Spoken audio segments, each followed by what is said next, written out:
আল্লাহ পাক রব্বুল আলামিন বলেন, দুনিয়ার মানুষ তোমরা রব্বাকুম, যদি ভয় করতে হয় তোমাদের রব মানে আমি আল্লাহকে ভয় করবা, ভিন্ন কাউকে ভয় করবা না। জোরে বলেন না সুবহানাল্লাহ।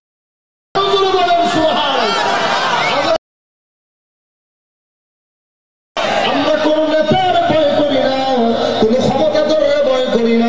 আমরা মুমিনেরা মুসলমানেরা একমাত্র শুধুমাত্র আল্লাহকে ভয় করি, দুনিয়ার কোন নেতারে ভয় পাই না, ঠিক কিনা? কারণ আল্লাহ রাব্বুল আলামিন দুনিয়ার যারে ভয় করব তারেও আমার আল্লাহ বানাইছে, আমি বান্দা যে ভয় করব আমারও আমার আল্লাহ বানাইছে। অতএব ওই বান্দার তো একদিন হিসাব দেয়া লাগবে, সেদিন সকলেই ভয় করবে। আল্লাহ বলেন আমারে ভয় কর, আমারে ভয় কর। আল্লাহ বলেন আমারে যেই বান্দা ভয় করবে ওই বান্দা দামি হয়ে যায়। বলে যেই বান্দা আমারে ভয় করে আমাকে ভয় করার কারণে, আমাকে যেই বান্দা ভয় করবে আদায় করবে, যেই বান্দা আমারে ভয় করবে পর্দা করবে, নারীর দিকে দেখবে না, বেগানা নারীও বেগানা বলে এরা কেন তাকায় না, বলে আল্লাহরে সবাই ভয় পায়, ঠিক কিনা? আমরা সবাই কারে ভয় পাই?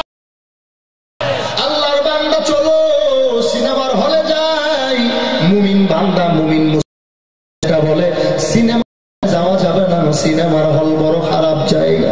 বলে কোথা থেকে জানছো?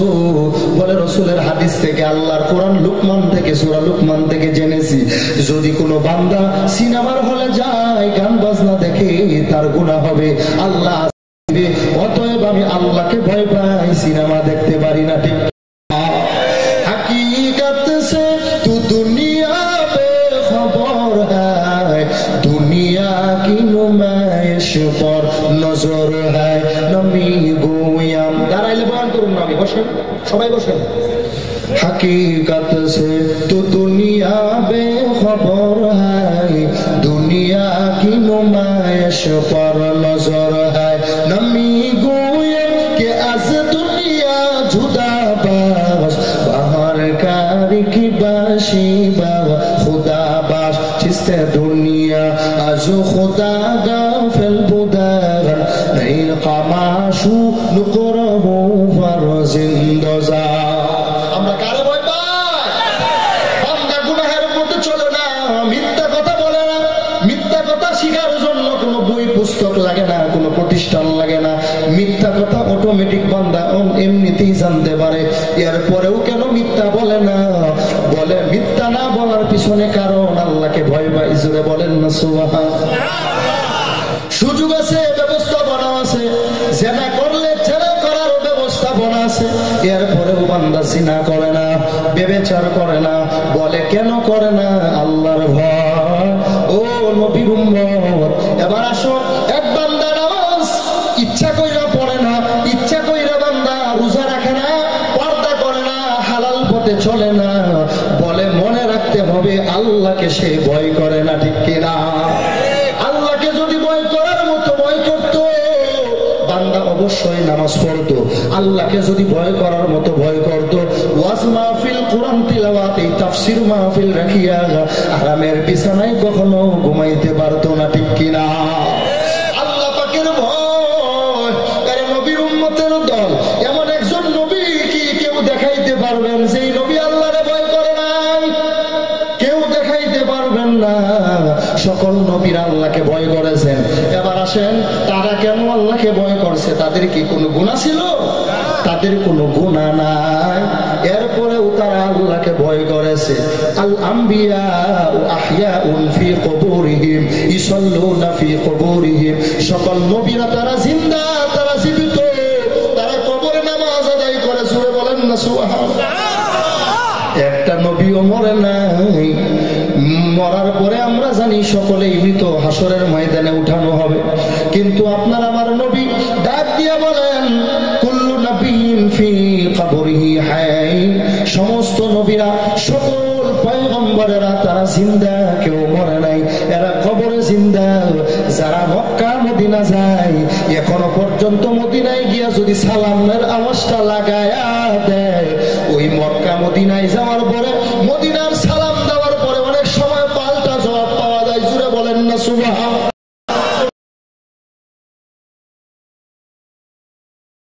হাদিস সত্য না মিথ্যা? মদিনার নবীর হাদিস সত্য। সকল নবীরা তারা তাদের কবরে জিন্দা। এর এক সুন্দর দৃষ্টান্ত উপমা গড়ে গেলেন এই উপমহাদেশের বড় প্রখ্যাত ব্যক্তি আল্লামা শাইখুল হক আল্লাহর বান্দা এমন এক মাদানী রহমাতুল্লাহি আলাইহি। মাদানী রহমাতুল্লাহি আলাইহি মদিনার পাশে বৈশা হাদিসের ক্লাস করাইতেছে। রওজা আথারের পাশে বৈশা ছাত্রদেরকে হাদিসের ক্লাস করাইতেছে। ক্লাসের মধ্যে হঠাৎ করে হাদিসটা যখন সামনে চলে আসে, হুজুর বলে সমস্ত নবীরা তারা তাদের কবরে জিন্দা। এক ছাত্র আবার ডাক দেয়া কয়, হুজুর আসলে কি নবীরা জিন্দা নি? আবার ডাক দিয়া আল্লাহর বান্দা আল্লাহর ওলি মাদানী রহমাতুল্লাহি আলাইহি হুজুর আবার ডাক দিয়া কয়, শুনে নাও, নবী বলেছেন সমস্ত নবীরা তারা তাদের কবরে জিন্দা। তৃতীয়বার ছাত্র আবার ডাক দিয়া কয়, হুজুর আসলে কি নবীরা কবরে জিন্দা? আল্লাহর বান্দা প্রশ্ন করতে দেরি হয়, হুজুর হাদিসটা শোনায়া দিলেন। বলে, শোনো ছাত্র, নবী তো বলেছেন সমস্ত নবীরা তারা তাদের কবরে জিন্দা। হাদিসটা শোনা মাত্র ছেলেটা অজ্ঞান হইয়া জমিনে লুটে পড়ে গেল। অনেক সময় এমন হয়ে যায় যে বান্দা অসুস্থ, কোনো মেডিকেলের ঔষধ, এলোপ্যাথিক, হোমিওপ্যাথিক কোনো ওষুধ কাজে লাগে না। টুপিওয়ালা মুরব্বী ইমাম সাহেব, কোরআনওয়ালা তবলিগওয়ালা আমলি মানুষ একটা ফু দিয়া দিছে, কোরআন পইরা পানি খায়া ভালো হয়ে সুস্থ হয়ে গেছে, ঠিক কিনা? বলে যেখানে দুনিয়ার সমস্ত গবেষণাগুলো ফেল হয়ে যায়, আমার আল্লাহ পাকের কালাম সেখানে সচল হয়ে যায়। জোরে বলেন না সুবহানাল্লাহ। আল্লাহর বান্দা হুসাইন আহমদ মাদানী রহমাতুল্লাহি আলাইহি ডাক দিয়া কয়, ছাত্ররে ধরো। জমিনে অজ্ঞান হয়ে পড়ে গেল। ছাত্র কোরআন পয়রা পানি পয়রা দম কইরা পানি ছিটা দিস, সাথে সাথে ছাত্র চোখ খুলেছে। তারে উঠাইয়া বসাইয়া কিছুক্ষণ পরে প্রশ্ন করা হলো, বলো ছাত্র, তুমি যে এইভাবে পড়ে গেলা, একটু বলো কেন এইভাবে তুমি পড়ে গেছো? বলে, হুজুর আমি শুরু প্রথম আগে কিছু খেয়াল নাই, তবে এতটুকু আমার স্মরণ আছে, আপনি আমারে বলছেন সমস্ত নবীরা তারা। শোনা মাত্র কে জানি আমার হাত বাড়ায় বলতেছে আমি মরি না। আমি রওজার ভিতর থেকে দেখি আমি মরি নাই, আমি হাত দেখতেছিলাম আর দেখে অজ্ঞান হয়ে গেছি। আমি রওজা আথারের ভিতর থেকে দেখেছি দুটো হাত নাড়া দিয়া বলে, আমি নবী মরি নাই। একটু জবান খুলে বলেন, নবী মরে গেছেন নাকি জিন্দা? আমাদের আহলে সুন্নাত ওয়াল জামাতের আকীদা হলো নবী আমার জিন্দা। এই নবী মরে নাই। সমস্ত নবীরা তারা তাদের কবরে জিন্দা। জিন্দা হালতে কি করে? নামাজ আদায় করে, তো কোনো গুনাহ নাই। এরপরেও কেন তারা আল্লাহকে ভয় করেছেন? বলে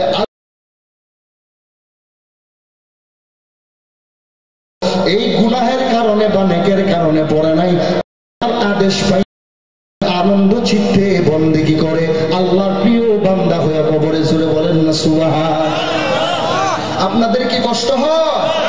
আবার আলোচনায় বুঝাইলাম তারা কি আল্লাহকে ভয় করতেন কি করতেন না? সমস্ত নবীরা আল্লাহকে ভয় করেছেন কি? কথা কন না আপনারা? সমস্ত সাহাবায়ে কেরাম আল্লাহকে ভয় করেছেন কি করেন না? সেদা সহ আইম্মায়ে মুস্তাহজিন সহ উলামায়ে কেরাম, এমনকি আমরাও সকলেও আল্লাহকে কি খুলে বলেন কি করি? আমরা সবাই আল্লাহকে করি। তাহলে এবার কেন আল্লাহকে ভয় করার পরে এখানে বসলাম? দুনিয়াতে কোনো বান্দার যদি চাউলের দরকার হয়, বান্দা চাউলের বাজারে যায় কি যায় না? কথা বল না? দুনিয়াতে কারো যদি তরকারির দরকার হয়, ঘরে আর বসে থাকে না, তরকারির বাজারে যায়। দুনিয়াতে কারো যদি ডাউলের প্রয়োজন হয়, দেখবেন ডালের বাজারের মধ্যে চলে যায়। দুনিয়াতে যদি কারো মাছের প্রয়োজন হয়, মাছ বাজারে চলে যায় কি যায় না? কথা বল না? কত সত্য না মিথ্যা? খারাপ লাগে না কষ্ট লাগে? হ্যাঁ, তাহলে আমি কি বুঝাইলাম? দুনিয়াতে যদি কারো মাছের দরকার হয়, মাছ বাজারে যায়। দুনিয়াতে যদি কারো চাউলের দরকার হয়, ডাউলের দরকার হয়, বাজারের দরকার হয়, বাজারে চলে যায়। আরেক দল বান্দা আছে, এরা মাছ তালাশ করে না, ওই বান্দাগুলো চাউল তালাশ করে না, ডাউলের তালাশ করে না। আরেক দল বান্দা দুনিয়ার টাকা পয়সা নারী বাড়ি এগুলা খুঁজে না,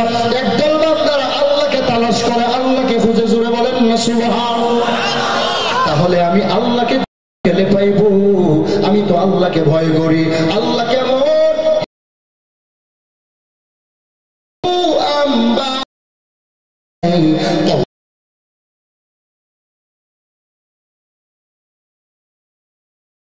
در ملک او انباز نه قبول او را لحن نه آواز نه আমার আল্লাহ কেমন আল্লাহর পরিচয় পাওয়ার জন্য একদল বান্দা নারীর পাগল না, বাড়ির পাগল না, সম্পদের পাগল না, দুনিয়ার কিছুর পাগল না, একদল বান্দার আল্লাহ নবীর পাগল, এরা দৌড়ায় আল্লাহর পরিচয় পাওয়ার জন্য। ঠিক কিনা?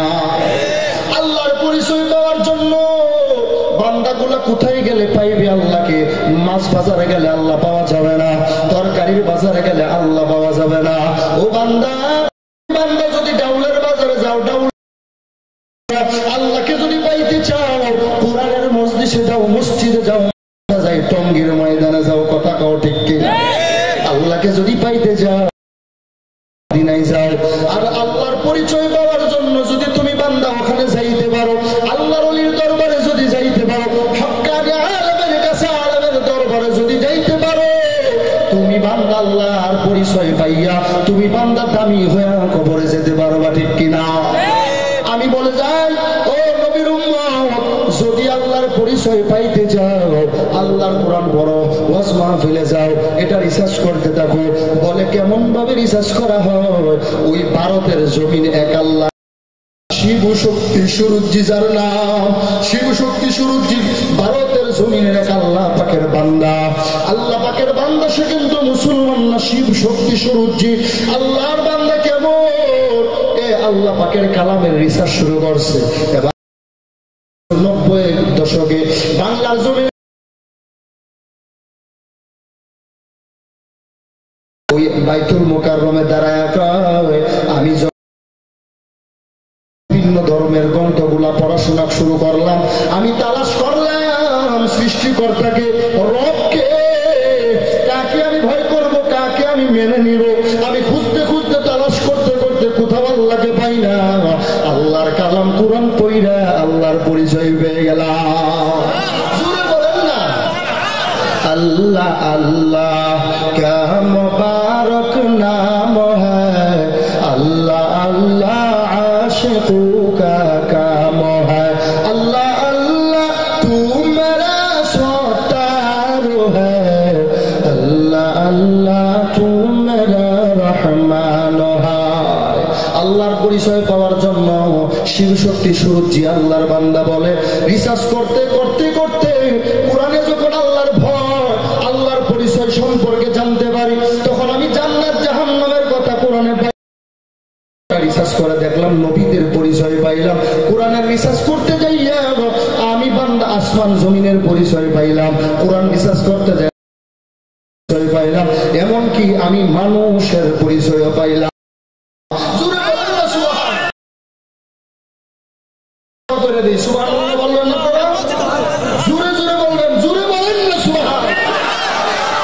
আমি মুসলমান হইয়া আল্লাহকে চিনলাম না, আল্লাহর পরিচয় পাইলাম না। আমি মুসলমান হইয়া আল্লাহকে ভয় করি না। আর বিধর্মী বেঈমানেরা তারা কেমন? তারা দূর থেকে অন্য ধর্মের হওয়ার পরেও কোরআন পড়া মুসলমান হয়ে যায়। জোরে কন্যা আল্লাহর বান্দা তারা কেমন? আল্লাহর বান্দা শিব শক্তি সুরুজ্জি ডাক দিয়া কয়, আমি বান্দা কোরআনটা পইরা আমি ঘুমায়া গেলাম এক রুমে, পাশের রুমে আমার বিবিটা ঘুমায়া গেছে, দুইজন ঘুমায়া গেলাম। গভীর রাতে তাকায়া দেখি কে জানি একটা গোলাপ ফুলের মাঝখানে সাদা রুমালওয়ালা পাগড়িওয়ালা জুব্বাওয়ালা এসে আমার এক গোলাপ ফুলের উপরে দাঁড়াইয়া বলতেছে, আয় আয় আর ঘুমাইস না, আর কত ঘুমাবি,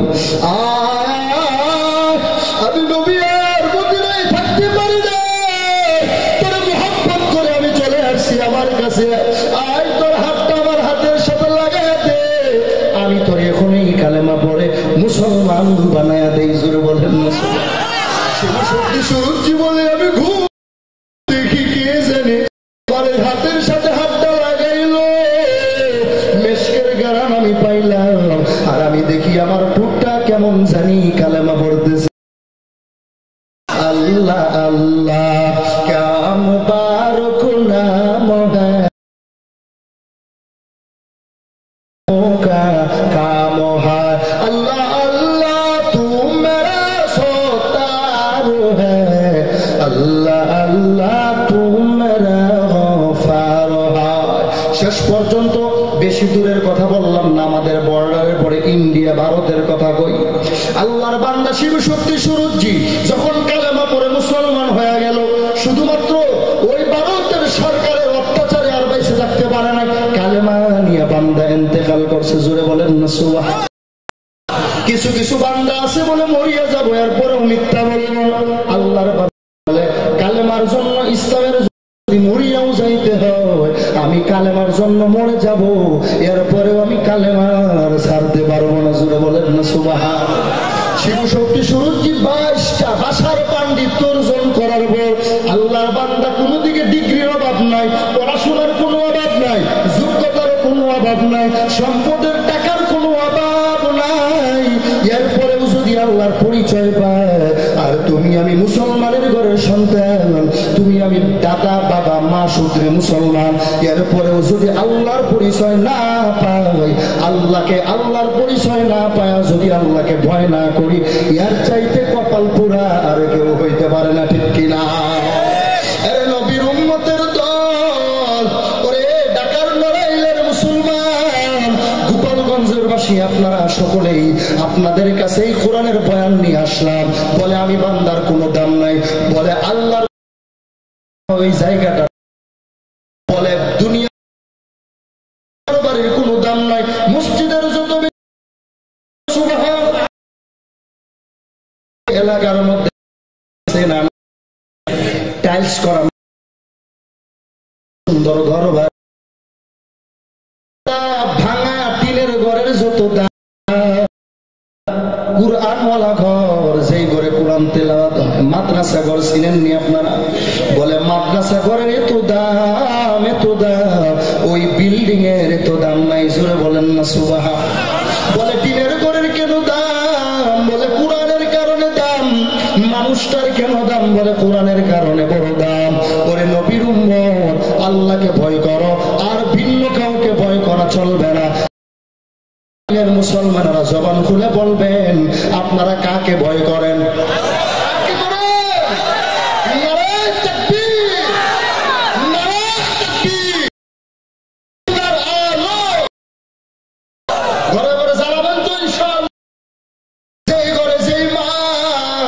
যেই বউটা আল্লাহরে ভয় করবে, ওই বউয়ের দ্বারা শ্বশুর শাশুড়ি কষ্ট পাবেন। আপনার আল্লাহকে ভয় করলে সকল সমাধান হয়ে যাবে।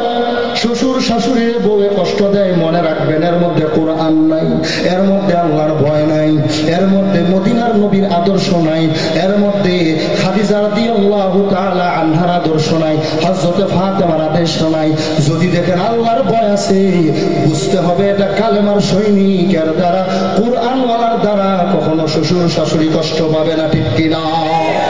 নবীর উম্মতের দল আল্লাহকে ভয় যারা করছে, বিধর্মীরা বেঈমানেরা আল্লাহকে ভয় করার কারণে বড় দামি হয়ে গেছে। আপনাদের সামনে যে কথা বলতেছি, একটা কথাও বানোয়াট না, মিথ্যা নয়। গত 3 দিন আগের ঘটনা, এক ছেলের বাড়ি নরসিংদী থানার রায়পুরা থানায়, তার বাড়ি। জয় বিশ্বাস নামের একটা ছেলে আমাকে হঠাৎ করে ফোন করলো, বলে হুজুর আপনার একটু সময় আছে? তখন আমার ঘড়ির কাঁটা 1:05 বাজে, আমার কাছে রেকর্ডেড আছে। ছেলেটা বলে হুজুর সময় আছে, আমি আপনাকে ফোন দিয়েছি, আমাকে চিনবেন? বললাম যুবক, আমি তো মসজিদে নামাজ আদায় করব। এবার ছেলেটা বলে হুজুর আমি তাহলে পরে ফোন দেই। ঠিক আছে ফোন দিও না, আমি দিব না, কিন্তু আমি ভুলে গেলাম। সে আবার ফোন দিল। ফোন দেওয়ার পরে আমি তার সাথে হওয়ার জন্য, কি তোমার নাম? বলে আমার নাম জয় বিশ্বাস।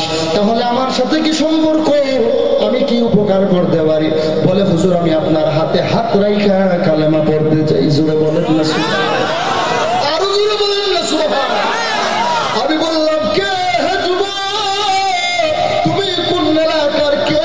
তোমারে আমি চিনি না, জানি না। তুমি কে? তোমার পরিচয়টা দাও। ওয়াল্লাহি আল্লাহর কসম আমি খানাটার ভিতরে দিতে পারি না। আমি শুই না বলি আল্লাহ পাক কি নিয়ামত দান করছে।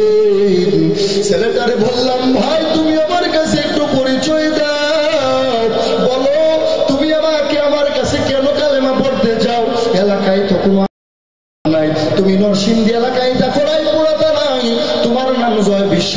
জায়গায় তো আলেম আছে। বলে হুজুর আমি ডান্স ক্লাবে এই যে ডেক সেট আছে এগুলার কাজ করি, গান বাজনার কাজ করি। রাতের বেলায় রাত 3টার সময় হেঁটে হেঁটে বাড়ির দিকে যখন কর্মস্থল, মোবাইলে ফেসবুকে আপনার একটা বয়ানটা শুনতেছিলাম, বয়ান জাহান্নামের বয়ানটা শোনার পর আমি সাধারণ বয়ান কখনো করে আসছে লাগে এই জন্য শুনেছি, কিন্তু 1-2 মিনিট শোনার পরে আরো আগ্রহ বাড়ল আমার সাথে। প্রায় ছেলেটা বলে হুজুর আমি যখন আপনার বয়ানটা শুনি আমার শরীরে যেন পশম দাঁড়ায় যাইতেছে, এরপরে মনে হইতেছে আমি কেমন জানি। অথচ হুজুর আমার আমার মায়ের নাম কি জানি, বাবার নাম কি আমার কাছে পূর্ণ ঠিকানা লিখা আছে। ছেলেটা ডাক দিয়া বলতেছে হুজুর আমি একটা খ্রিস্টান ধর্মের মানুষ, আমি খ্রিস্টান ধর্মে পালিত, আমি খ্রিস্ট ধর্ম পালন করি, আমি কালেমা পড়ো। আমি বললাম এরপরে কি গল্প? বলে বয়ানটা শুনতে শুনতে আমি একা যাইতেছিলাম, আমার সাথে কেউ নাই। তখন ভাবলাম এটা শুনা যাই কি বলে হুজুরেরা। বয়ান শুনতে শুনতে আপনার প্রায় 1 ঘন্টার বয়ান আমি বাসায় গিয়েও হেডফোন লাগাইয়া শুনেছি, কিন্তু আমি ঘুমাইতে পারি না। রাতের বেলা ঘুমাই কেমন জানি আমার শরীর ছটফট করে, ঘুমেই ধরে না। হুজুর বিশ্বাস করেন আমি গত রাত আমি ঘুমাইতে পারি নাই। খুদার কসম কোনো মিথ্যা কথা বলার জন্য ঘটনা শুনাই না। ও বৃদ্ধ বাবা জানে না, ও যুবক ভাইরা শুধু বোঝার জন্য বলতেছে। ছেলেটা ডাক দিয়ে বলে হুজুর এরপরে আমি ফজরের আজান শুনতে পাইলাম, আর ঘুমাইতে পারি নাই। কেমন জানি আমার ভিতরটা পরিবর্তন হয়ে গেল। পার্শ্ব এলাকা থেকে আজান শুনি না, আমার পাশের গ্রামে আমি হাজির হয়ে গেলাম। যায়া দেখি মানুষ ফজরের নামাজ পড়ে মসজিদ থেকে বের হয়, কিন্তু আমি মসজিদে ঢোকার সাহস করতে পারি না। এরপরে আমি মসজিদের বারান্দায় দাঁড়ায় থাকলাম, দেখি ইমাম সাহেব বের হয়ে আসছে। ইমাম সাহেব থেকে সময় নিয়ে আলাদা ঘটনা বললাম। ইমাম সাহেবরে বললাম হুজুর এই যে ওয়াজটা শুনলাম ইনি কে, এনার সাথে আমার একটু পরিচয় করাইয়া দেন। ইমাম সাহেব বলছে নাম্বার আছে বয়ানে, ফোন লাগাও। এরপরে আপনার নাম্বার আমি সকালে আর ফোন দিলাম না, কারণ যদি আপনি সকালবেলা ঘুমান এজন্য আমি দুপুরবেলা আপনারে ফোন দিয়েছি। তো ছেলেটা বলে হুজুর আমি আপনার হাতে কালেমা পড়তে চাই, আমি আপনার পরিচয় পেয়েছি, আপনি কুয়াকাটা হুজুরের সুরে আলোচনা করেন, আপনি আবু বকর সিদ্দিক মোমেন শাহের হুজুর। আমি আপনার বয়ান শুনে যেহেতু ভালো লাগছে, আমার মন বলে আপনি যদি কালেমা পড়াইয়া দেন আর যদি আমার যদি সুপারিশ করেন, কোরআন শিক্ষা দেন, আমি কোরআন শিখবো। জোরে বলেন না সুবহানাল্লাহ। আমি বললাম যুবক তুমি আমার মাদ্রাসায় আসো, আমি তোমারে কালেমা পড়াইয়া দেব। তবে তোমার বাড়ি যেহেতু নরসিংদী রায়পুরা, আগামীকাল 16 তারিখ আমার প্রোগ্রাম হলো নেত্রকোনা। আমি বলেছি চলো আগামী নেত্রকোনায় আমার 16 তারিখ 16 ডিসেম্বরে প্রোগ্রাম আছে। নেত্রকোনায় তোমার নরসিংদী থেকে কত গেল? সে আমাকে ধারাবাহিক ভাবে বললো 70 থেকে 80 কিলো রাস্তা হবে। তাহলে বললাম আর মাদ্রাসায় আসার দরকার নাই, তুমি একটু অপেক্ষা করো, আমি কয়েকদিন পরেই 16 তারিখে আসবো, জনতার সামনে কালেমা পড়াবো। তোমার কালেমার সাক্ষী শুধু আমি একা হব না, তোমার কালেমার সাক্ষ্য হবে আম জনতা মুসলমানেরা। কথা কোন ঠিক কিনা? ছেলেটা আমার গতকাল ফোন করেছে হুজুর আপনার খেয়াল আছে? আমি বলি আছে, তোমার নাম্বার সেভ আছে, আমার মোবাইলে তার ফটো আছে। ধর্মের হয়ে কোরআনের বয়ান শুনে যদি পরিবর্তন হইতে পারে, ওরে মুসলমান, ও নারাইলের মুসলমান, তুমি কেন পরিবর্তন হইতে পারবে না রে ভাই? তুমি তো আমারও ভাই, তোমার পা দুইটা আমার আগে দাও, সবার সামনে পায়ে ধরবো, কোনো লজ্জা করবো না। এরপরেও তুমি নামাজ পড়ো, পর্দা করা, হালাল পথে চলো, কোরআন অনুযায়ী চলো। খুদার কসম যারা আল্লাহকে ভয় করেছে এরা একটাও দুনিয়াতে লাঞ্ছিত হয় নাই, বরং আল্লাহকে যারা ভয় করেছে তারা বড় দামি। ঠিক কিনা?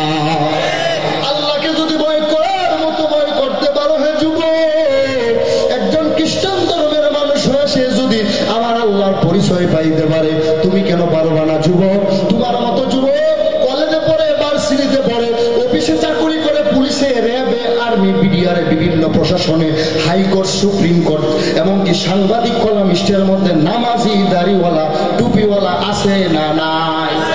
এই কথা বলেছে তোমার মতো যুবক যদি দাড়িওয়ালা, টুপিওয়ালা, নামাজি এরা যদি সকল লেভেলে থাইকা থাকে, তোমার মতো যুবক পড়াশোনা করে নামাজের বেলায় নামাজে হাজির হয়, বলে কেন?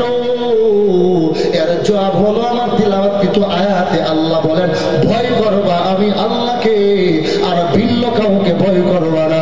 যেই যুবকটা আল্লাহকে ভয় করে ওই যুবকটা আল্লাহ পাকের বিধান নামাজ ছাড়তে পারে না, ঠিক কিনা? ইয়া আইয়ুহান নাসু তাকু রাব্বাকুম ইন্না জালজালাতাস সাআতি শাইউন আযীম ইয়াওমা তারাউনাহা তাযহালু কুল্লু মুরদিআতিন আম্মা আরদাআত ওয়া তাদউ কুল্লু যাতি হামলিন হামলাহা ওয়া তারান নাসা সুকারা ওয়া মা হুম বিসুকারা ওয়ালাকিন্না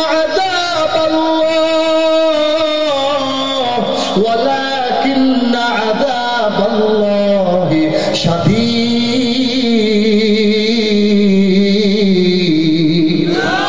আল্লাহকে যদি ভয় করার মতো যদি ভয় করতে পারো মুসলমান, তুমি বান্দা বড় দামি হয়ে যাইবা। আমি বান্দা আল্লাহকে কেন ভয় করো? মানুষ তো সাপ দেখলে ভয় পায় কি পায় না? কথা বলেন না? ভাগ ভাল্লুক বিচ্ছু দেখলে মানুষ ভয় পায় কি পায় না? মানুষ যদি ভাগ ভাল্লুক দেখা সাপ দেখা যদি ভয় পায়, অবশ্যই এর পিছনে কোনো কারণ আছে। বলে এর কারণ কি? সাপের মধ্যে একটা বদ অভ্যাস আছে, আঘাত লাগলে তারা ডিস্টার্ব করলে সুবল লাগায়। কথা বলেন ঠিক? ওর মধ্যে এমন বিষ দাঁত কি হয় যেটার দ্বারা দংশন করলে আঘাত করলে মানুষ মৃত্যুবরণ পর্যন্ত করে। এই জন্য মানুষ সাপকে বড় ভয় পায়। কথা বলেন ঠিক? ভাগ ভাল্লুক যদি কাউকে পায় জিন্দা দইরা পারে কেনে হিসড়ে খেয়ে ফেলে। এই জন্য মানুষ ভাগ ভাল্লুককে ভয় পায় কি পায় না? আপনারা গোপালগঞ্জের মানুষ পান না নাকি? ভয় পায় মানুষ। ভাগ ভাল্লুক দেখলে সাপ বিচ্ছু দেখলে ভয় পায়। বলে কেন? এর মধ্যে বদ অভ্যাস আছে, এর মধ্যে খারাপই আছে, নিজেকে বাঁচানোর জন্য ভয় পায়। তাহলে মানুষ কেন আল্লাহকে ভয় করবে? অবশ্যই তো প্রশ্ন জাগে। কথা কোন ঠিক কিনা? কথাই বলেন না? মানুষ তো বাঘ ভাল্লুক দেখলে, মানুষ সাপ বিচ্ছু দেখলে ভয় পায়। এই জন্য মানুষ তারে ভয় পাওয়ার কারণে, তার আঘাত করার কারণে নিজেকে হেফাজতের জন্য, এই জন্য মানুষ সাপ বিচ্ছুকে ভয় পায়। আল্লাহকে কেন ভয় করবে? আল্লাহকে কি ভয়ঙ্কর নাকি? আল্লাহকে কেন ভয় করবে? আল্লাহকে মানুষকে আঘাত করে কিনা? আল্লাহ পাক কি মানুষের ক্ষতি করে কিনা? আল্লাহকে কেন ভয় করব? প্রশ্ন জাগে। এই প্রশ্নের জবাব এই আয়াতে আল্লাহ বলেন, ইন্না জালজালাতাস সাআতি শাইউন আযীম। আল্লাহ পাক বলেন যেদিন জালজালা শুরু হয়ে যাবে, ভূমিকম্প শুরু হয়ে যাবে, জমিন আর জমিনের জায়গায় থাকবে না। এই যে হারাম খাইয়া সুদের টাকা দিয়ে বিল্ডিং বানাইছো, এই বিল্ডিং আর বিল্ডিং এর জায়গায় থাকবে না। এই যে হারাম খাইয়া ছোট ভাইয়ের টাকাইয়া বড় ভাই হইয়া ভাই বোনের সম্পদ লুণ্ঠন কইরা যে তুমি এই সম্পদ দিয়া পাহাড়ি বালিখানা বানাইছো, এই বালাখানা থাকবে না। আল্লাহ বলেন জালজালা যখন শুরু হয়ে যাবে, ইন্না জালজালাতাস সাআতি শাইউন আযীম, ওই সময় ভয়াবহ এক আযাব তৈরি হয়ে যাবে। কিয়ামত যখন সংঘটিত হবে, এর পূর্বাভাস জমিনটা কেমন জানি হয়ে যাবে। বলে তোলার মতো জমিনটা উঠতে থাকবে, হেলতে থাকবে, ঘুরতে থাকবে। এমনকি আমার আল্লাহ বলেন সাধারণ ভাবে না, আযীম ভাবে, ভয়াবহ ভাবে, বড় খারাপ ভাবে হবে। আমার আল্লাহ বলেন কেমন ভয়াবহ বলবো? বলবো? আপনাদের কষ্ট হয় না? রাত তো অনেক হয়ে গেছে না? দোয়া হবে? আমার আল্লাহ রাব্বুল আলামিন বলেন, এ বান্দা কেন এমন অবস্থা হবে? কেন আমি আল্লাহকে ভয় করব? এর জবাব নাও। ইয়াউমা তারাউনাহা তাযহালু কুল্লু মুরদিআতিন আম্মা আরদাআত ওয়া তাদউ কুল্লু যাতি হামলিন হামলাহা। আল্লাহ পাক এখানে দুইটা ঘটনা তুলে ধরে। ছোট বাচ্চা যাদেরকে মা দুধ পান করায়, কোলের বাচ্চা আছে না নাই? বলে দুধ পান করায়, দুধ পান শিশু যে বাচ্চাটা দুধ পান করে, ওই বাচ্চা মায়ের কোল মা মুঠে উঠে পাবে না। যেখানে সন্তানের একটু আঘাত লাগলে, মশার কামড় লাগলে মার হুঁশ থাকে না, মা কেমন জানি পাগল বাড়া হয়ে যায়। ও মুসলমান, আপনারা সন্তান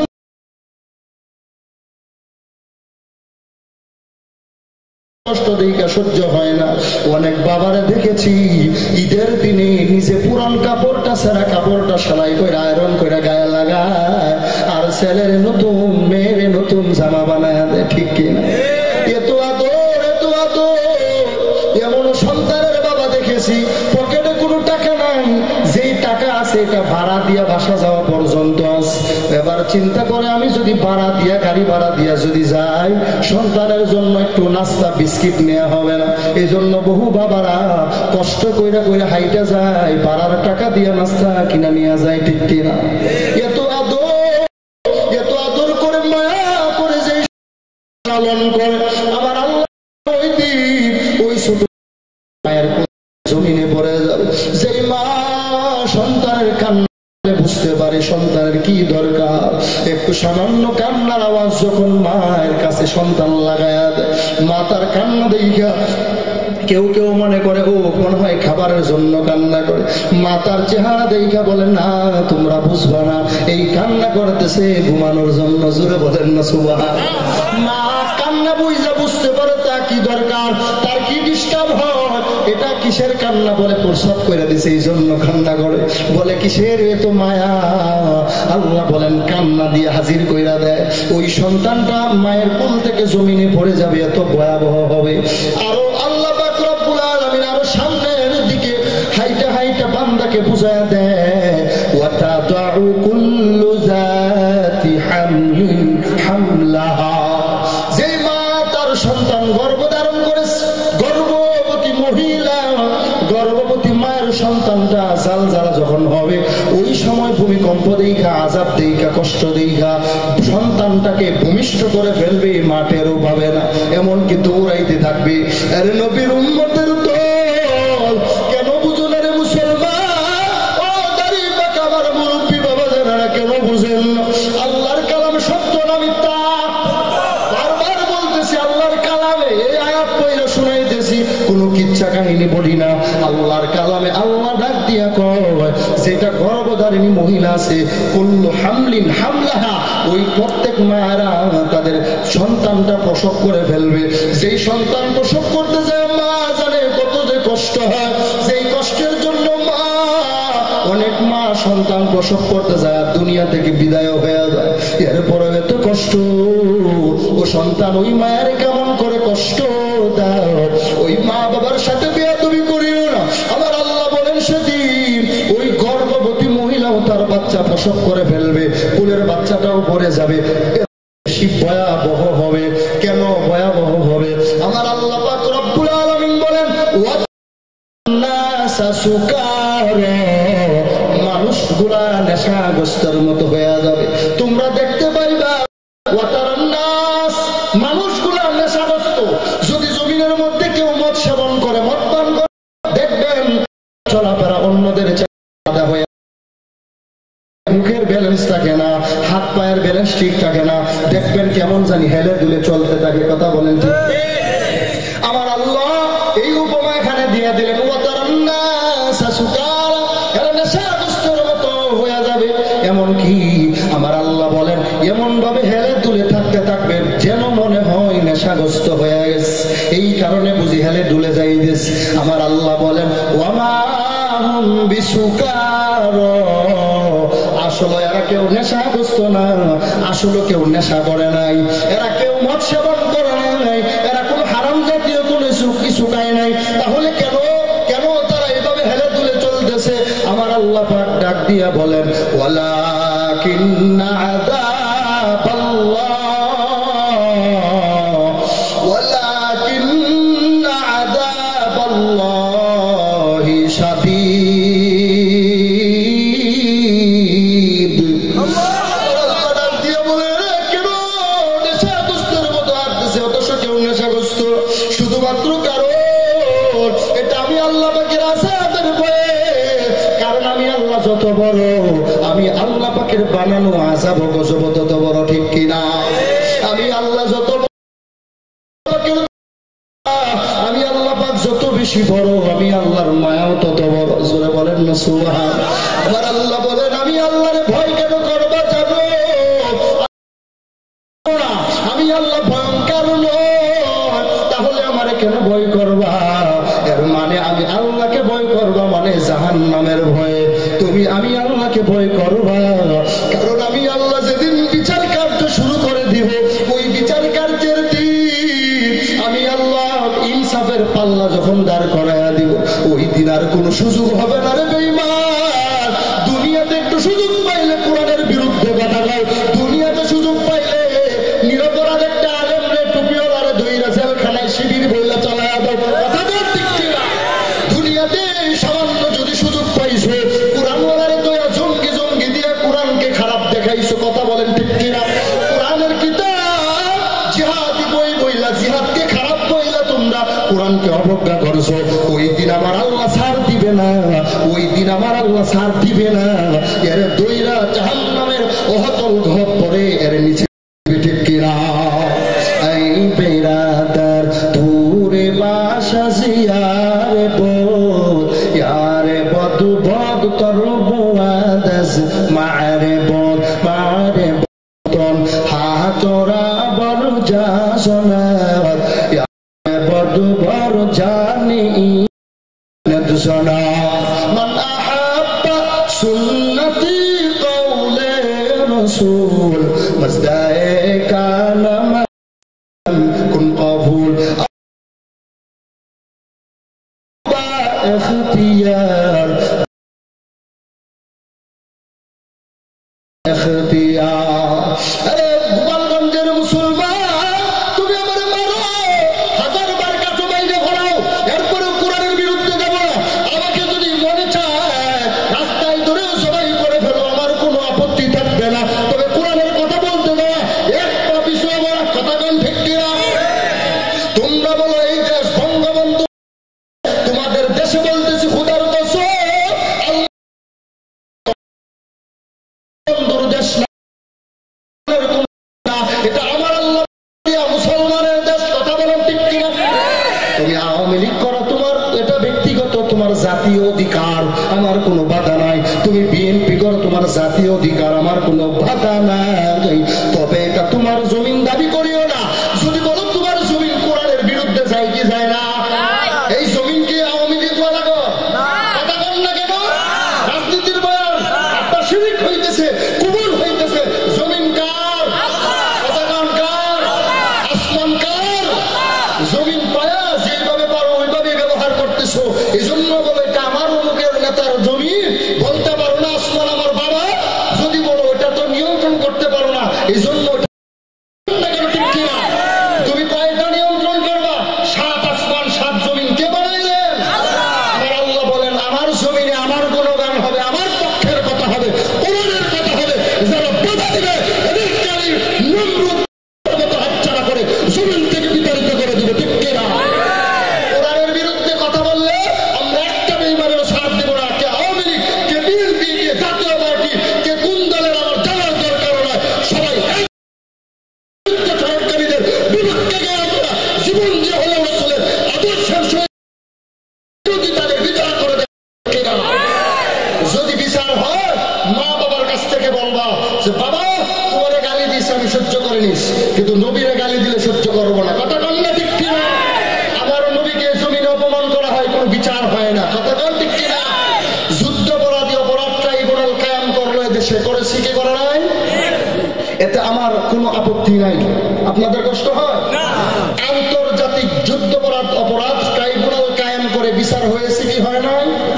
সঠিক বেঠিক এটা আপনাদের কাছে দিয়ে দিলাম। কথা হলো ওটা নিয়ে আমার কথা নয়, আন্তর্জাতিক ধর্মীয় অপরাধ ট্রাইব্যুনাল খুলতে হবে, যেটার মাধ্যমে যারা কোরআন বিরোধী কথা বলবে, ইসলাম বিরোধী কথা বলবে, নবীর আদর্শের বিরুদ্ধে গিয়ে রাসূলের ফটোকে ব্যঙ্গ করবে, তাদের বিচার আন্তর্জাতিক ট্রাইব্যুনালে করা লাগবে, কথা বলেন ঠিক কিনা? আপনারা একমত? গোপালগঞ্জের বাসীর মানুষ কেউ বিরোধী, আমি কি কোনো দলের পক্ষে বিপক্ষে কথা বলেছি? আমি যা বলতেছি আল্লাহ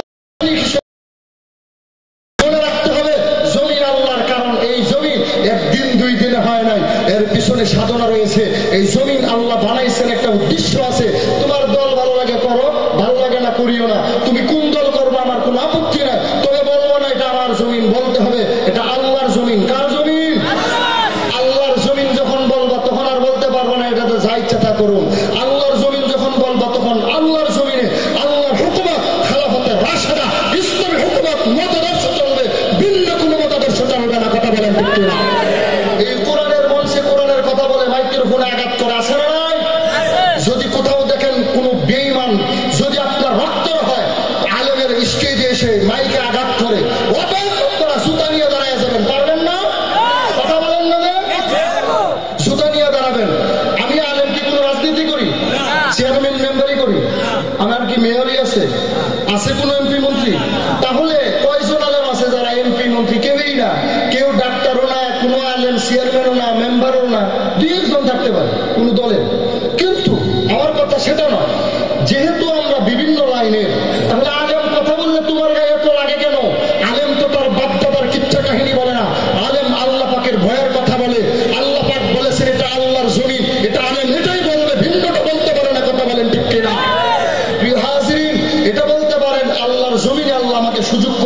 বন্দেগী করার। আর যারা বলেছে তাদেরকে আল্লাহ পাক শিক্ষা দিয়েছে মিশরের জমিনে ফেরাউন আজও আছে, কিন্তু ফেরাউনের জমিন ফেরাউনের কাছে নাই, জমিনের কাছে ফেরাউন পড়ে আছে, জমিন তাকে গ্রাস করে না। কথা বলেন ঠিক কিনা? এই কথা বলেন ঠিক।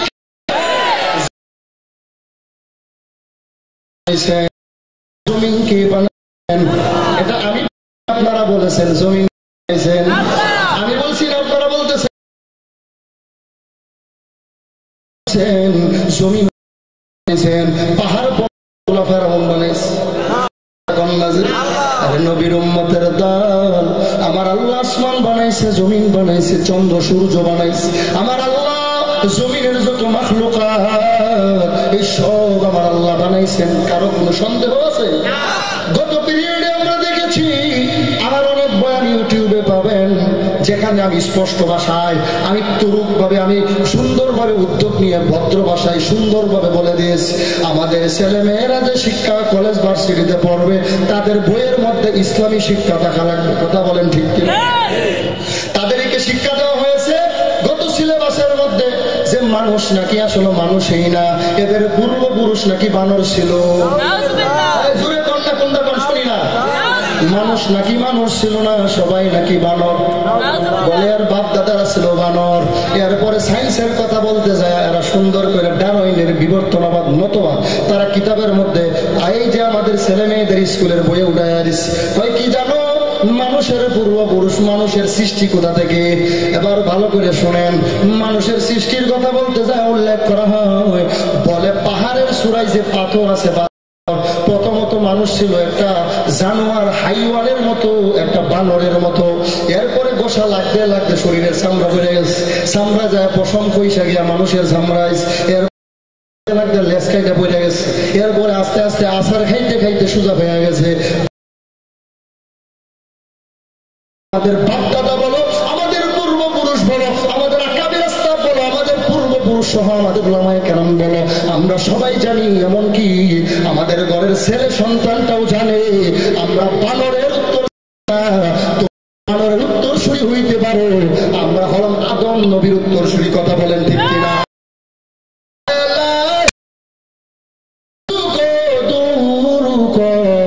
তাকে দেখো মুঝমে তুঝকো এক নজর, ইয়া ইলাহি তুম মেরা মাবুদ হ্যায়, ইয়া ইলাহি তুম মেরা গফার হ্যায়। আই কার নয়া রঙ্গ নয়া সব কি নয়া হ্যায়, আই কার নয়া রঙ্গ নয়া সব কি নয়া হ্যায়। नाम मुसलमान है मगर काम में कुफर, नाम मुसलमान है मगर काम में कुफर। ঠিক কি না? নাম মুসলমান কিন্তু কাজের মধ্যে প্রমাণ করবে ঈমান। আরে নবীর উম্মতের দল, আল্লাহ রাব্বুল আলামিন বলেন, ইয়া আইয়ুহান নাস ইত্তাকু রাব্বাকুম, হে দুনিয়ার মানুষ তোমরা আমি রব করবা, ভিন্ন কাউকে না। তোমরা যদি ভয় করতে হয় তোমাদের রব, আল্লাহ ভয় যদি করতে হয় আমি আল্লাহকে করবা। জোরে বলেন না সুবহানাল্লাহ। আমরা আল্লাহকে ভয় করি মদিনার নবীর আদর্শ বাস্তবায়ন করার জন্য। একদিনের জন্য আল্লাহকে ভয় করি না, কোনো একটা মিনিটের জন্য ভয় করি না, কোনো একটা বছরের জন্য ভয় করি না, বরং আমরা আল্লাহকে ভয় করি জন্মের পর থেকে মৃত্যু পর্যন্ত।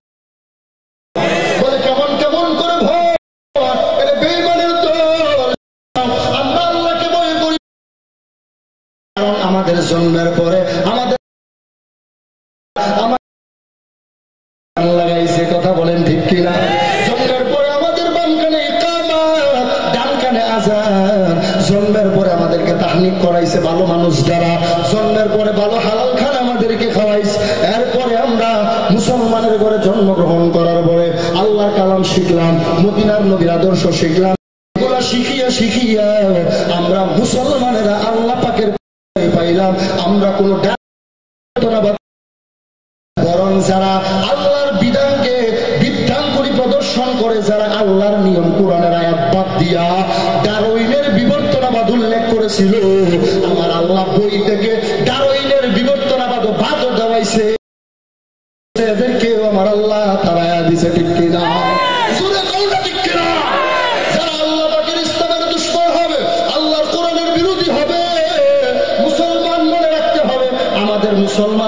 ব্যবহার আছে, একটা লাঠি আছে, কথা বল না যে ঠিক কিনা? দেখবেন আমাদের মুরব্বীদের হাতের মধ্যে লাঠি দেখা যায়। কি ব্যাপার, হুজুরেরা কি সন্ত্রাসী নাকি? আমাদেরকে সন্ত্রাস বানানোর জন্য কত চক্রান্ত করা হয়। মাদ্রাসাগুলায় এই যে কুরবানি দেওয়ার জন্য ছুরি রাখা হয়, প্রত্যেকটা মাদ্রাসায় 200, 500, 1000 ছাত্র, ছুরি হইল 200, 300 কইরা, 2জন 3জন কইরা ছাত্র কুরবানির দিন তারা গরু জবাই করে। করে কি করে? বলে ছাত্ররা ছুরি দিয়ে গরু জবাই করে। ওই ছুরিগুলা ধুইয়া সুন্দর কইরা পরিষ্কার কইরা মুইসা এইগুলার এক জায়গায় জমা করে রাখা দেয়। দেখে মাদ্রাসার খাবারের কোনো ভেজাল নাই, এরা ডাল ভাত খায়, আলু ভর্তা খায়, কষ্ট কইরা কইরা। এরপরে এদের শরীর অনেক শক্তি। মাদ্রাসাওয়ালারা এদের গায়ে কোনো দুর্বলতা মনে করবে না, বরং মুসলমানের ইমানের একটা পাওয়ার আছে না নাই? এই কথাটা আছে না?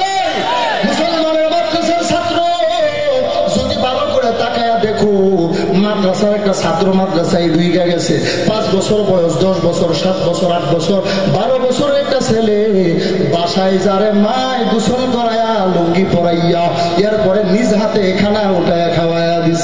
যদি খানা ভালো না হয়েছে, ছেলেটা প্লেট ফালাইয়া দিয়া কয় ভালো লাগে আমার একটা নিয়ে, কথা কোন ঠিক কি? কিন্তু এই ছাত্রটারে যখন মাদ্রাসায় দেওয়া হয়, মাদ্রাসায় তেমন কোনো ভালো খানা নাই। এই ছেলেটা মাদ্রাসার ভিতরে যখন ডাল ভাত হাতের সামনে নেই, এটাই মাইনা নেই, কারণ আল্লাহকে ভয় করে, আল্লাহর দিন শিক্ষার জন্য কষ্ট দেয়। কথা বলেন ঠিক কি? মাদ্রাসাওয়ালারা ডাল ভাত খায়, এদেরকে কিভাবে হরণ করা যায়? খাবারেও কোনো বেজার নাই, বিল্ডিং এর মধ্যে কোনো সাজসজ্জা নাই, সাধারণ ভাঙ্গাচোরা মাদ্রাসা। এর ভিতর থেকে 8 বছরের 10 বছরের বাচ্চা কোরআনের হাফেজ। কথা কোন ঠিক কি?